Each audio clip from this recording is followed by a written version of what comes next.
ஹே peeps, வணக்கம் and welcome back to Manva stories Tamil. இங்க ஒரு நல்ல கதை சொல்ற பயணமா இப்போ ஸ்டார்ட் ஆக போகுது. அந்த மாதிரி கதையில நம்ம இன்னைக்கு சோலோ மேக்ஸ் லெவல் நியூபிங்கிற ஒரு மேன்வா தான் தமிழ்ல பார்க்க போறோம். கதைக்குள்ள போறதுக்கு முன்னாடி நம்ம சேனல்ல சாப்டர் 1 சாப்டர் 2 வீடியோ போட்டிருக்கோங்க. அதோட பிளேலிஸ்ட் லிங்க்கும் நம்ம டிஸ்கிரிப்ஷன்ல போடுறேன், மறக்காம அதை பாருங்க. இந்த மாதிரி இன்ட்ரெஸ்டிங்கான மேன்வாவை நம்ம தமிழ்ல பார்க்கணும்னு ஆசைப்பட்டீங்கன்னா நம்ம சேனலை மறக்காம சப்ஸ்கிரைப் பண்ணிக்கோங்க கைஸ். வாங்க வீடியோக்குள்ள போகலாம்.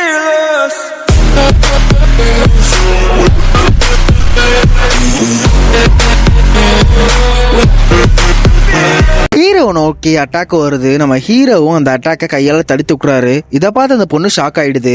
ஷாக்கான அந்த பொண்ணு அதோட பேக்ல இருந்து பொம்மைகள் எடுக்குது. அந்த பொம்மைகளுக்கு மேஜிக் சக்தி கொடுக்குது. இதை பார்த்து நம்ம ஹீரோவும் தாத்தா மாதிரியே இந்த பொண்ணுக்கு மேஜிக் சக்தி இருக்கு போல நினைச்சு யோசிக்கிறாரு. அப்படி நம்ம ஹீரோ தாத்தாவை கம்பேர் பண்றதை விட ஓ மேஜிக் லெவல் ரொம்ப கம்மின்னு சொல்றாரு. அப்படி நம்ம ஹீரோ கீழே இருக்கிற பேப்பர் எடுத்து அந்த பேப்பர்ல இருக்கிற புலி பொம்மைக்கு தன்னோட மந்திர சக்தி கொடுக்குறாரு. புலியும் வெளியே வருது.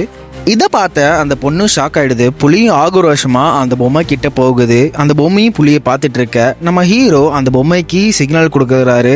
அந்த புலியும் பொம்மை தாக்க தயாராகுது. புலியும் அங்க இருக்கிற பொம்மைகள் எல்லாத்தையும் அடிச்சு துவம்சம் பண்ணிடுது. அந்த பொம்மையும் புலியை அடிக்க வருது. பதிலுக்கு புலியும் அங்க இருக்கிற பொம்மைகள் எல்லாத்தையும் கடிச்சிருது. அந்த பொண்ணு இதை பார்த்து ஷாக் ஆயிடுது. அந்த பொண்ணும் புளியை பார்த்த பயத்துல பயந்து உறைஞ்சி கீழே உட்காந்துருது. ஹீரோ அந்த பொண்ணு கிட்ட வந்து உன்கிட்ட இருக்கிற அந்த மாஸ்க் இருக்குன்னு தெரியும், அந்த மாஸ்க் என்கிட்ட கொடுத்துன்னு சொல்ல அந்த பொண்ணும் நீ என்ன சொல்ற எனக்கு தெரியலன்னு சொல்ல நம்ம ஹீரோ புலிக்கு சிக்னல் கொடுக்குறாரு. அந்த பொண்ணும் அதோட பேக்ல இருக்கிற அந்த மாஸ்க் எடுத்து நம்ம ஹீரோ கிட்ட கொடுத்துருது. நம்ம ஹீரோவும் அந்த புலிக்கிட்ட என் பின்னாடி யாருமே ஃபாலோ பண்ணாத மாதிரி பார்த்துக்கணும். அப்படியே நம்ம ஹீரோவும் படியேறாரு. படியேறி அவர் செகண்ட் ஃப்ளோருக்கு போறாரு. அப்போ நம்ம ஹீரோ தாத்தாவை பார்க்குறாரு. தாத்தாவும் எப்படி மேலே வந்தான்னு யோசிச்சுட்டு இருக்கும் போது நம்ம ஹீரோ இது மேஜிக் கதை வாச்சேன்னு சொல்ல நம்ம தாத்தாவை இதை பற்றி தெரியுமான்னு கேட்குறாரு. அப்போ நம்ம தாத்தா ஹீரோ கிட்ட நான் எவ்வளோ மேஜிக் சக்தி யூஸ் பண்ணாலும் இந்த கதவு திறக்கவே மாட்டேங்குது, ஏன்னு தெரியலன்னு சொல்றாரு. அப்போ நம்ம ஹீரோவும் அவரோட மேஜிக் சக்தியால அந்த கதவு கொடுக்குறாரு. அப்போ நம்ம கார்போங்கிற ஒரு வார்த்தையை ஹீரோ கண்டுபிடிக்கிறாரு. ஹீரோ தாத்தா கிட்ட இந்த கதவு திறக்கிறது ஒரு வழி இருக்கு, ஆனா அதுக்கு நான் சொல்றது நீங்க கேட்கணும்னு சொல்றாரு. அப்ப நம்ம தாத்தாவும் யோசிச்சுட்டு சரிப்பா நீ சொல்றத நான் கேட்கறேன், நீ சொல்ற நான் நம்புறேன்னு சொல்லிட்டு கேட்கிறாரு. ஹீரோ தாத்தா கிட்ட நான் சொல்ற இடத்துல நெருப்பு சக்தி யூஸ் பண்ணுங்கன்னு சொல்றாரு. தாத்தாவும் நெருப்பு சக்தி யூஸ் பண்றாப்புல. நம்ம ஹீரோவும் அந்த நெருப்பு சக்தி மூலயமா நம்ம அந்த கதவை உடைச்சிக்கிட்டு உள்ள போயிடுறாரு. நம்ம ஹீரோ கிட்ட தாத்தா என்னால் இந்த சக்தியை ரொம்ப நேரம் ஹோல்டு பண்ண முடியாது, சீக்கிரமாக போய் உள்ளே இருக்கிறத எடுத்துகிட்டு வந்துன்னு சொல்கிறாரு. நம்ம ஹீரோ ஓகேன்னு சொல்கிறாரு. ஹீரோ அங்கே இருக்கிற ஒரு நெக்லஸை அப்படியே கையில் எடுக்கிறாரு. அந்த நெக்லஸ் கூட அங்கே இருக்கிற ஒரு கண்ணை எடுக்கிறாரு. கண்ணின் நெக்லஸை எடுத்தோடனே ஒரு பவர் உருவாகுது. அந்த கண்ணின் நெக்லஸை சேர்த்ததுக்கப்புறம் ஐ ஆஃப் தி ட்ரூத்துங்கிற ஒரு ரெலிக் உருவாகுது. இதை கிடச்சோடனே நம்ம ஹீரோக்கு ஒரு மிகப்பெரிய சக்தியும் கிடச்சிருது. அதனால அவரால் மற்றவங்க எபிலிட்டிஸை காப்பி பண்ண முடியும். நம்ம ஹீரோவும் தாத்தாவோட எபிலிட்டியை காப்பி பண்ணலான்னு பார்க்குறாரு, ஆனால் முடியல. ஏன்னா அவரை கோவப்பட்டால் மட்டுமே தாத்தாவோட எபிலிட்டியை கண்ட்ரோல் பண்ண முடியும்னு அவருக்கு ஒரு ஸ்க்ரீனில் தெரியுது. நம்ம தாத்தாவும் அங்கிருந்து நெருப்பு சக்தியை கொடுத்துக்கிட்டே இருக்காரு. நம்ம ஹீரோவும் இதை வச்சு தாத்தாவோட எபிலிட்டி காப்பி பண்ணலான்னு சொல்றாரு. திடீர்னு நெருப்பு சக்தியை ஸ்டாப் பண்ண சொன்னோன்னே தாத்தா ஷாக் ஆயிடுறாரு. நம்ம ஹீரோ கிட்ட தாத்தா ஏன் ஸ்டாப் பண்ண சொல்றேன்னு கேட்குறாரு. தாத்தாவும் நெருப்பு சக்தியை ஸ்டாப் பண்ணிடுறாரு. ஹீரோ எப்படியோ தாத்தாவோட மேஜிக் சக்தியை கம்மி பண்ணிட்டோன்னு நினச்சி யோசிச்சுட்டு இருக்காரு. அவர் அந்த மேப்பு கிட்ட போறாரு. போன அவர் அப்படியே கையில் லைட் எடுக்கிறாரு. தாத்தாவும் என்ன பண்ணுறான்னு கேட்க ஹீரோ எனக்கு இந்த மேப் தேவையில்லைன்னு சொல்கிறாரு. ஹீரோ லைட்டரை மேப்பு கிட்ட வைக்கிறாரு. நெக்ஸ்ட் செகண்டில் நெருப்பும் அந்த மேப்பு ஃபுல்லாக பரவிடுது. இதை பார்த்த தாத்தாவும் ஏன் இந்த மாதிரி பண்ணேன்னு சொல்ல ஹீரோ நான் தான் இந்த மேப் எனக்கு தேவைப்படான்னு சொல்லணுன்னு தாத்தாவும் செம கடுப்பாயிடுறாரு. இந்த சான்ஸை பயன்படுத்திக்கிட்டு நம்ம ஹீரோவும் அவரோட எபிலிட்டியை காப்பி பண்ணிடுறாரு. நம்ம தாத்தாவும் நெருப்பு சக்தியால ஹீரோ தாக்க வராரு. நம்ம ஹீரோவும் நெருப்பு சக்தியை ஆக்டிவேட் பண்றாரு. தாத்தாவும் இதை பார்த்தோன்னா செம்ம கன்ஃபியூஸ்ட் ஆயிடுறாரு. கன்ஃபியூஸ்ல நம்ம தாத்தாவும் ரெடி ஆகுறாரு. ஹீரோவும் தாக்குறதுக்கும் ரெடி ஆகுறாரு. தாத்தா கிட்ட நம்ம ஹீரோவும் இந்த டவரை நீ கம்ஃபர்டபுளா கிளைம் பண்ணணும்னா நான் சொல்றது கேளுன்னு சொல்றாரு. தாத்தாவும் நம்ம ஹீரோ சொல்ல வரதை கேட்கிறாரு. கேட்டவுடனே நம்ம ஹீரோவும் படி இறங்கி அந்த மியூசியம் விட்டு வெளியே வராரு. மியூசியம்ல என்ன தவிர 4 ஹை ரேங்கர்ஸ் வந்திருக்காங்கன்னு நம்ம ஹீரோ நினைச்சிட்டு இருக்காரு. அப்படியே அவரு நான் இப்ப இருக்கிறத விட இன்னும் ஸ்ட்ராங்கரும் நினைச்சிட்டு இருக்காரு. அப்ப நம்ம தாத்தா கிட்ட சொன்னதை யோசிச்சுட்டு இருக்காரு. அவர் நம்ம தாத்தா என்ன சொல்றாருன்னா நீயும் அந்த பொண்ணும் நல்ல ட்ரைனிங் எடுத்துக்கோங்க, நான் கூப்பிடும் போது வாங்கன்னு நம்ம தாத்தாட்ட சொல்றாரு.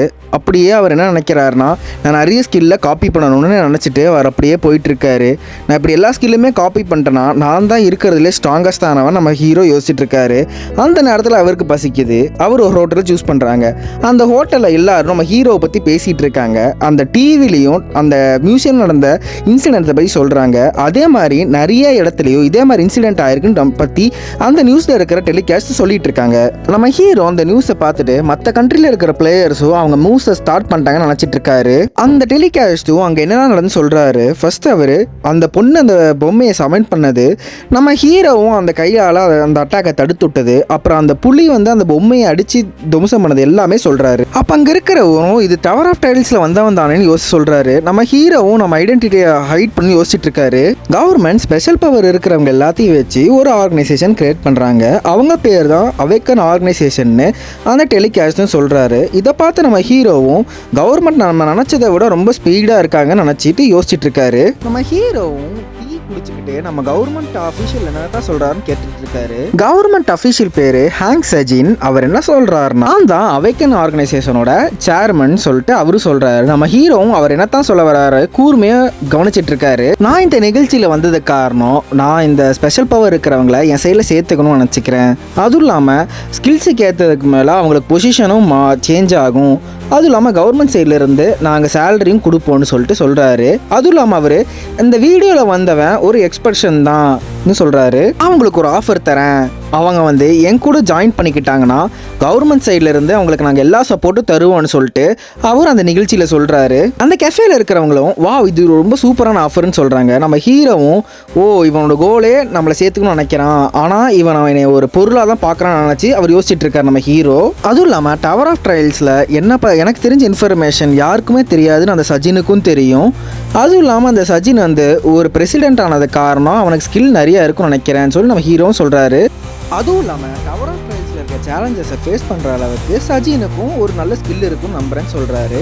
அந்த நேரத்தில் டவர் ஆஃப் ட்ரையல்ஸும் ஓப்பன் ஆகுது. நம்ம ஹீரோவும் டவர் ஆஃப் ட்ரையல்ஸ்குள்ளே போகிறாரு. டவர் ஆஃப் ட்ரையல்ஸ்குள்ளே என்னென்ன சேலஞ்சஸ்லாம் நடந்துச்சு, நம்ம ஹீரோ என்ன ஃபேஸ் பண்ணுறாருங்கிறத நெக்ஸ்ட் வீடியோவில் பார்க்கலாம். தேங்க்ஸ் ஃபார் வாட்சிங் this video guys. Next update வர நம்ம சேனலை மறக்காமல் ஃபாலோ பண்ணிக்கோங்க.